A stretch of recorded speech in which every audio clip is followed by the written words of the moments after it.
So, welcome back to another video, and as you can see, I am back at home. I am not out in the hills because my car is fucked. That's right, it's absolutely fucked. So, I'm here. I haven't done a video in quite a while, so I figured I needed to get something done today. I hadn't planned anything at all. I was scouring the web for terrible metal songs. I figured rather than me coming up with a list, I thought I'd go over somebody else's list, and I stumbled upon this top 10 worst famous metal songs. This is on Amino. There's an app called Amino. I was signed up to this many years ago. I could never sign into the damn thing. They had quite a large metal community on here, and they've got one user, I'm better than you all. Now, this was done back in 2018, and I think it's important. I think it's important to point out that this guy does actually say that this is just his opinion, and you are absolutely fine to disagree with him, which is very nice of him, I thought. So rather than this being a list of my songs that I detest, I'm going to go through this list, and I'm going to see whether I agree or whether I don't. So I thought this would be an interesting one. I've got nothing else. It's all I've got for you this week. Okay, so number 10, Megadeth with Symphony of Destruction. Now, this might surprise a few people because I did include this on a list that I did months ago, probably the best part of a year ago now, of 10 songs that I fucking hate. And this was on that list, but not because it's a bad song, because I've heard it so many damn times. Despite me having it on one of my lists, I actually disagree with this one. An underwhelming guitar riff, followed by Dave Mustaine's obnoxious as hell vocals. You know, yeah, it is a simple riff, but it's a decent riff. Do you know what I mean? There's a reason it's one of their most popular songs. Dave, I do actually think sounds pretty good in this song as well. I've talked a lot of shit about Dave's vocals over the years, but I disagree with this one. I think there's a reason that this is a huge song. Like I said, I had it on my list purely because I've just heard it so many goddamn times. I could easily never hear it again. But it's a good song. Next up on his list, Motley Crue with Kickstart My Heart. I'm not having that. This song is great for the memes alone. All the cheeseburger stuff and, you know, all the stuff. There was recently, I'm sure I read something recently that Vince Neil has actually had 4 strokes over the years, not just one. He's had 4. Goes a long way to explain why he's, is the way he is on stage. Kickstart My Heart. This is a fucking great song. Yeah, deeper dum ding ding ding dog. Not having this one at all. This is a fun song. I'm not a huge fan of Motley Crue, but this is a fucking great song, man. God damn it, I'm not having that. Next up, we've got one that I completely disagree with. Slayer, South of Heaven. What? Makes me want to smash my head against the wall, not in a good way. Very, very good. Guitar lick that carries throughout most of the entire song makes me feel ashamed to be a guitar player. I'm sorry, but this is one of the most atmospheric, eerie songs ever written, and Dave Lombardo's drums on this is absolutely fucking amazing. I've seen Slayer live a few times, and they've opened with this one a couple of the times I saw them, and it's just fucking great. The atmosphere of this one, no fucking way. Pretty underwhelming guitar riffs. No, I mean, he does say the solos suck. I'm not the biggest fan of Slayer solos. I'll give him that. But no, there's absolutely no way that you can include South of Heaven on the 10 worst metal songs of all time. Absolutely not. Before you see the light, you must die. It's worth the price of admission for that alone. Like I said, when Dave Lombardo starts doing all the drum fills as it's building up, it's fucking amazing. Next up, we've got Avenged Sevenfold with Nightmare. Now, I'm not a huge Avenged fan, but I'm not against them either. And this is a perfectly decent enough song. Let me have a listen. It's been a long time since I've heard this one, actually. Get the headphones going. Nah. No, I'm not having that. That's a good song. Nothing wrong with that. What's he talking about? No. Not having that. Next up. Now, this is just silly. Cannibal Corpse. Hammer Smashed Face. No. I've got guitars over there. I could actually go and play this. I've been promising guitar content on this fucking channel for fucking months now, but I haven't done anything.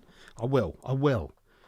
You may notice I've got the new microphone. You may notice, actually, down the side here, look, I've got, where is it? Got me Easy Drummer set up, I've got Reaper, and I've got Helix Native. Nobody cares.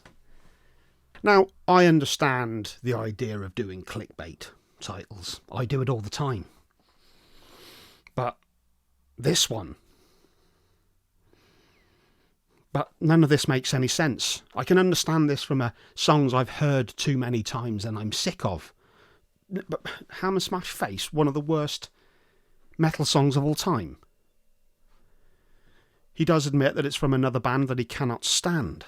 Yes, I hear this song so much in the metal community, especially in the death metal scene. Well, it's death metal, and it drives me absolutely. See, again, so is this the stuff that he actually detests, or is this just stuff that he's heard too many times? Because if it's stuff that you've heard too many times, I get it. But no, Hammer Smash Face is an incredibly influential death metal song, and it's got some kick-ass riffs in it. I'm not having it. Number 5, Slipknot, The Devil in I. I'm not a big fan of this song. In fact, the Grey Chapter I struggled with quite a lot. I know a lot of people enjoy this album, but I struggled with this album, to be quite honest with you. I'm not a huge fan of it. But worst metal song of all time? This is definitely not a Slipknot song I'll go out of my way to listen to. In fact, you know, I listen to Slipknot less and less as the years go by, in all honesty with you, but it's not a bad song. You know, less favourite of a Slipknot song, I get, but it's not a bad song at all. No. Just trying to be controversial for controversial's sake. Okay, next up, this is going to be Black Sabbath, Paranoid. Now, again, this was a song that I did put on songs that I fucking hate, but again, my justification was, this is just one of those songs I've heard so many goddamn times that I could easily never hear it again. But it's a great song, and I love the lyrics to it. You know, in terms of like the social commentary going on at the time, Geezer Butler talking about dealing with depression and not really knowing what it was at the time, as it was something that just wasn't discussed back in the 1970. You know, very, very ahead of its time, very progressive. This is a song that they wrote within a couple of hours. The record label literally contacted them just as the album was going to go out to be mastered or whatever. And they were told, we need one more song. You need to have another couple of minutes on to make it an album. They put this song together within an afternoon, and it's one of the biggest songs of all time. No. I get it if it's coming from the standpoint of I've heard this too many goddamn times. I understand that. I forgive. But no, I can't have that.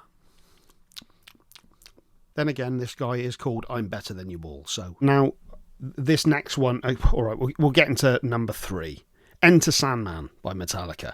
Now, once again, this was on my top 10 list of songs that I fucking hate. But again, this was all about songs that I've just heard so many damn times that I don't need to hear again. This one hurts me because I love Metallica, but this song sucks.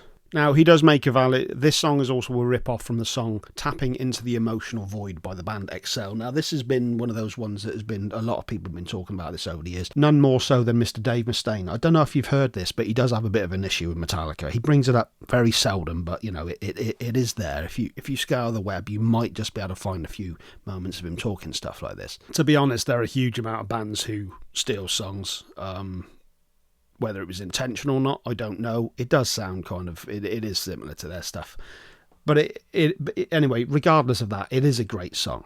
It is a fantastic song. That riff is so damn memorable. I remember hearing it for the first time all those years ago. The guitars, the beefiness to them. It just, you know... I get it. If you're not into this song, if you've just heard it too many times, I understand that. But you can't say it's one of the worst metal songs of all time. That's just... It's just silly, man. Moving on to number 2, Burzum with Dunkelheit. I completely disagree with this one. I think this is a great song. This song makes me want to knock myself out just because of how bad it is. That guitar riff is one of the most underwhelming, uninteresting, bonehead guitar riffs I've ever heard. And it embarrasses me as a guitar player. Okay, there's a bit of snobbery going on there. Again, there's this whole notion of things being simple, therefore being bad. I don't agree with that at all. I love my prog metal. I absolutely love prog metal. Mastodon's one of my favourite bands of all time. But you don't need to have, you know, black metal is, you know, part of black metal is its simplicity, or at least back in the day it was. You know, it was rebellion against the trendy death metal stuff that was going on at the time. It's definitely a repetitive riff. It goes on throughout it, but you got those nice little keyboard textures put on top of there. And the whole point of the whole point of a lot of black metal and the stuff that I really love is that kind of hypnotic, just getting into the sway of it and just going with it and just, you know, melding away. I mean, you know, there's no denying that Varg has done some questionable things throughout the years. I'm not defending him on that, but I like a lot of Bertram stuff. I know that Bertram, should I say? I know that's quite a controversial thing to say nowadays, but he's unquestionably done some great music, and I think this is a fucking great song. I literally call Bertram stupid music, because every Bertram song sounds the exact same underwhelming, annoying formula for the songs. I do kind of get that. I mean, you know, he has experimented with a lot of stuff, but I understand where he's coming from, but there's no way that this belongs on the 10 worst metal songs of all time. I ain't having it. Not on my watch. Just realised how dusty me MIDI keyboard is. Scintillating content. Okay, and number one on his list, Black Sabbath, Iron Man. Yet again, I completely understand. This is like songs I've heard too many times. I think I might have put this on another one of my lists as well, because it is, you know, it's definitely one of those songs that's just it's just there. You hear it all the time, but it's also a great song. That riff is fucking amazing. You hear them play this live, not anymore, of course, r.i.p. Ozzy. I was lucky enough to see Sabbath a couple of times live with the original lineup, and when they go into this song, the entire crowd is singing the riff. They're humming that riff out loud, and it was a great thing to hear. Once again, I do agree with that stupid voice effect thing on Ozzy's voice at the beginning. I am Iron Man. I do agree with that. That always made me wince. In fact, when I think the first time I heard this, it was actually the version that Ozzy did with Therapy. So I think I actually heard I was a bit of a latecomer to Black Sabbath. I mean, I say a latecomer. This was back in like 93, 94, whatever it was, when the Nativity in Black album came out. But the first song I actually heard of theirs was Iron Man. His version with Therapy, which was fucking great. It sounded heavy as fuck. So when I actually went back and listened to the original version, and again, I do agree, when I first heard that I am Iron Man bit, it was like, whoa. But come on. It's a great song. Literally the dumbest riff I ever heard in my life. I mean, this was the birth of metal, though. You know? Nah. Not having that. Overplayed, overheard, certainly. I could easily never hear this song again. But it is a great song. So there we go. I put very minimal effort into this. Literally didn't plan anything at all. Last minute I just saw this list. I thought I'll go through it. Maybe some of you'll watch, maybe some of you'll be interested, maybe not. But it's been a couple of weeks since I've done a video, so I've just done this. I just took somebody else's list, put my thing on it, pop it out. Another video, innit? Not only that, but as I mentioned at the beginning of the video, my car's fucked, so I need to get some money together to pay for whatever's wrong with that. It looks like it's going to be a pricey one. So I don't know when I'll be going up the hill next. Maybe I should use this as an excuse to start doing some guitar content like I've been promising. I've got all the equipment now. That's the thing as well. I've got everything. There's a few little bits and pieces I had to get together. But now I've got them all. I've got no excuses other than just being a lazy bastard. It's that, innit? It's that, innit? We're coming into that time of the year as well, aren't we? Where it's just all miserable, grey. So, I'll be honest, it was actually quite nice recording this, you know, in the comfort of my own home. Rather than being out there in nature. I miss nature. I miss summer already. Oh. We actually had a summer this year. I'm going on now, and I see you later. Bye.